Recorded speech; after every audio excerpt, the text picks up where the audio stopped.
நம்ம இன்றைக்கி விவசாயம் பார்க்க போகிறோம். டே 1 நம்ம வந்து புதுசாக இன்றைக்கி வந்து மக்காசோளம் நல்லான்னு வந்திருக்கோம். அதுக்காக நம்ம புதுசாக தான் விவசாயத்தை ஆரம்பிக்கிறதுனால நம்ம வந்து இப்போ எப்படி மக்காசோளம் நட்டு எப்படி பராமரிக்கிறதுன்னு சொல்லிட்டு பக்கத்தில் ஒரு இடத்துக்கு பார்க்க வந்திருந்தோம். இப்போ அதை பற்றி நம்ம பார்த்துட்டு ஃபுல் டீட்டெயில் கேட்டுட்டு அதை பற்றி நம்ம போய் பண்ணலாம் அப்படின்ட்டு இருக்கோம்.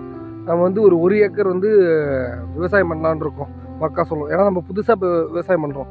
நான் வந்து பிஏ ஹிஸ்ட்ரி படித்து முடிச்சிருக்கேன். இருந்தாலும் எனக்கு விவசாயத்து மேலே ஆர்வம் இருக்கிறதுனால இப்போ நான் விவசாயம் பண்ணலான்னு முடிவு பண்ணிருக்கேன். ஓகேங்களா? நம்ம சேனலுக்கு கொஞ்சம் ஆதரவு தாங்க, சப்ஸ்கிரைப் பண்ணிக்கொள்ளுங்கள். இந்த செடி வந்து இப்போ நட்டு இப்போ 15 நாள் ஆச்சுன்னு சொன்னாங்க. 15 நாளில் வந்து மருந்தடிச்சு இப்போ ஒரு 3 days 4 days ஆகுதுன்னு சொல்லியிருந்தாங்க. ஓகேங்களா? இதுக்கு வந்து புழு வராதுக்கு இவங்க மருந்து அடிக்கலையா. ஏன்னா இவங்க வந்து இது மாட்டுத் தீவனத்துக்காக வளர்க்குறதா சொல்லியிருந்தாங்க. நம்மளுக்கு அதனால் நம்ம மாட்டுத் தீவனத்துக்கு இல்லை, இருந்தாலும் நம்ம இதை பற்றி கேட்டு போவோம் அப்படின்னு சொல்கிறதுக்காக ஃபஸ்ட்டு தடவை நம்ம ஆரம்பிக்கிறதுனால ஃபுல் டீட்டெயில் கேட்டு நம்ம ஆரம்பிப்போம் அப்படின்றதுக்காக இதை ஃபுல்லாக ஆரம்பிச்சிருக்கோம். ஓகேங்களா? இதை நட்டு இப்போ ரொம்ப நாள் ஆச்சான்னு தெரில. இதை வந்து அவங்க எப்படி சொன்னாங்கன்னா, நட்டுட்டு 3ஆம் நாள் தண்ணி விட்டுட்டு அப்போயே அன்றைக்கே கூட மருந்து அடிச்சிருங்க அப்படின்னு சொன்னாங்க, களைக்கொல்லி மருந்து.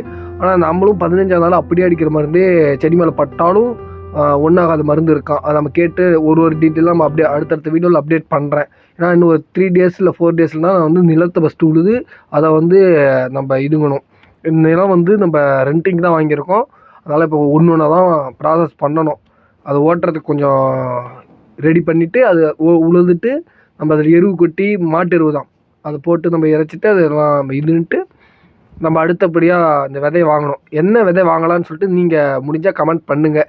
நானும் கொஞ்சம் விசாரிக்கிறேன். ஏன்னா நீங்கள் உங்களுக்கு தெரிஞ்ச விதை ஏதாவது இருந்துச்சுன்னா எனக்கு சொன்னீங்கன்னா அது கொஞ்சம் எனக்கு உபயோகமாக இருக்கும். ஏன்னா இதுதான் அடுத்த லைஃப்னு நான் முடிவு பண்ணி வந்திருக்கனால எனக்கு இதான் வழி. ஓகேங்களா? நீங்கள் கொஞ்சம் எனக்கு சப்போர்ட் பண்ணுங்கள், உதவி பண்ணுங்கள்.